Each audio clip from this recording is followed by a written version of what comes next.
நம்ம கிட்ட நம்ம பார்த்ததுலேயே மிகப்பெரிய மனிதனத்தோட பேரழிவு எதுன்னு கேட்டா நம்ம COVID-19 பேண்டமிக்கை பத்தி சொல்லுவோம். இதே போன செஞ்சுரி மனுஷங்க கிட்ட கேட்டா சுமார் 5 கோடி பேரை கொண்ட ஸ்பானிஷ் ஃப்ளூ பேண்டமிக்கை பத்தி சொல்லுவாங்க.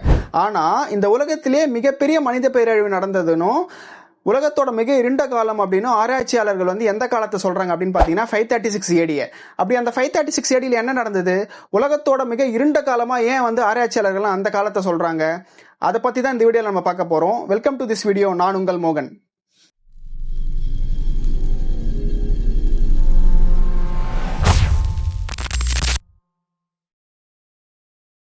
டைனோசர் இனம் இந்த உலகத்திலிருந்து அழிஞ்ச நிகழ்வு உங்களை நிறைய பேருக்கு தெரிஞ்சிருக்கும்.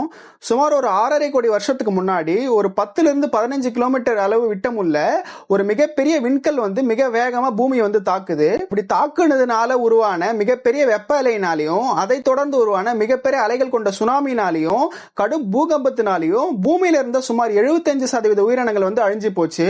அது மட்டும் இல்லாம அந்த விண்கல் மோதனதுல உருவான வெப்ப அலையில பூமியோட பெரும்பாலான பகுதிகள் எரிஞ்சு அதுல உருவான சாம்பல் பூமியோட அட்மாஸ்பியர்ல கலந்து பூமியோட அட்மாஸ்பியர்ல பாத்தீங்கன்னா ஒரு திக்கான லேயரா ஃபார்ம் ஆயிட்டு சூரிய ஒளியே பூமிக்குள்ள வராம பல வருஷமா தடுத்துருச்சு.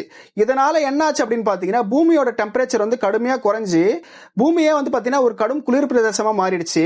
பூமி உயிர் வாழவே தகுதி இல்லாத ஒரு இடமா மாறிடுச்சு. இந்த இம்பாக்ட் சரியாக பல வருஷம் எடுத்தது அப்படின்னு சொல்றாங்க. அதுக்கப்புறம் கொஞ்சம் கொஞ்சமா பூமி தன்னோட இயல்பு நிலைக்கு திரும்பிச்சு. இந்த அழிவு நடந்தப்ப பாத்தீங்கன்னா மனிதனம் பூமியில தோன்றல. ஆனா பல மில்லியன் வருஷம் கழிச்சு மனிதனம் தோன்றன அப்புறம் இதே மாதிரி ஒரு மிகப்பெரிய பேரழிவு பூமியில நடந்திருக்கு. ஆனா இந்த தடவை ஒரு விண்கல் தாக்குதல்னால இல்ல. சுமாரா இப்ப இருந்து ஒரு 1500 வருஷம் பின்னோக்கி போய் பார்த்தோம்னா பெரும்பாலும் மன்னராட்சி தான் உலகத்துல இருந்திருக்கும். பெரும்பாலான மக்கள் விவசாயத்தை தான் தன்னோட முதன்மையான தொழிலா பண்ணிட்டு இருந்திருப்பாங்க. அது மட்டும் இல்லாம அப்ப பெருசா டிரான்ஸ்போர்டேஷனோ கம்யூனிகேஷனோ இருந்திருக்காது.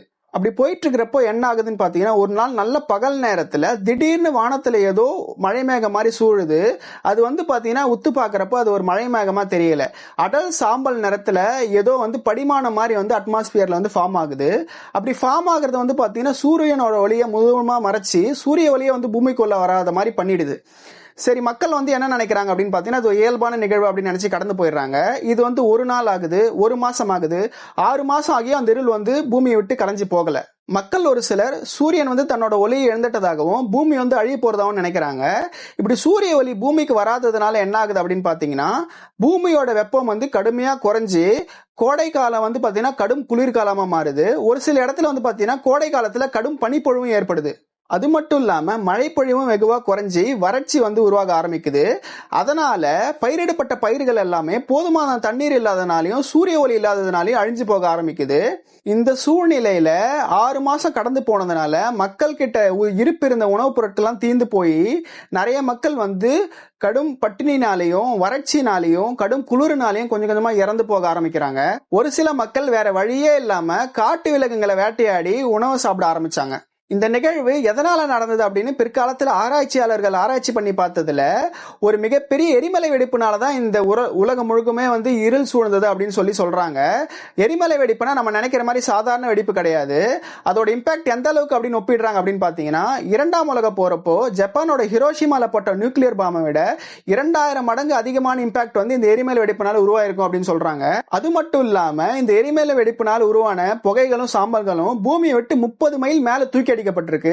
அப்படி தூக்கி அடிக்கப்பட்ட புகையும் சாம்பல தான் பாத்தீங்கன்னா எர்த்தோட அட்மாஸ்பியர்ல கொஞ்சம் கொஞ்சமா கலந்து யூரோப் கான்டினென்ட்டோட மொத்த ஏரியாவையும் ஏசியா கான்டினென்ட் ஒரு சில ஏரியாவையும் பாத்தீங்கன்னா படர்ந்து இருள் சூழ்ந்த இடமா மாத்திருச்சு. இந்த நிலைமை முழுவதுமா சரியாவதுக்கு பாத்தீங்கன்னா மொத்தமா 18 மாசம் எடுத்திருக்கு. இந்த 18 மாசத்துல நம்மளால நினைச்சு கூட பார்க்க முடியாத அளவுக்கு பல கோடி மக்கள் உயிரிழந்ததா சொல்றாங்க. இதனாலதான் இந்த காலத்தை ரொம்ப இருண்ட காலம் அப்படின்னு சொல்லி ஆராய்ச்சியாளர்கள் கருதுறாங்க. இந்த மாதிரி ஒரு நிகழ்வு அதுக்கப்புறம் பூமியில இது வரைக்கும் நடந்தது கிடையாது.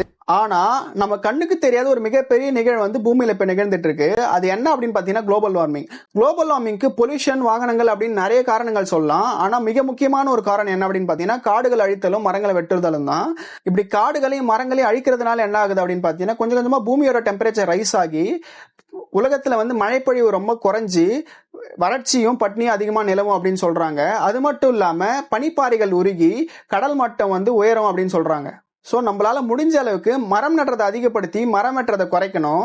ஏன்னா சுற்றுச்சூழலை நம்ம பாதுகாத்தா சுற்றுச்சூழல் நம்மளை பாதுகாக்கும் அப்படின்னு சொல்லி இந்த வீடியோவை நான் முடிக்கிறேன். இந்த 536 AD நிகழ்வை பத்தி நீங்க என்ன நினைக்கிறீங்க அப்படின்றத கமெண்ட்ல சொல்லுங்க. இன்னொரு இன்ட்ரெஸ்டிங்கான வீடியோ பார்க்கலாம். அது வரைக்கும் பாய் ஃப்ரம் மோகன்.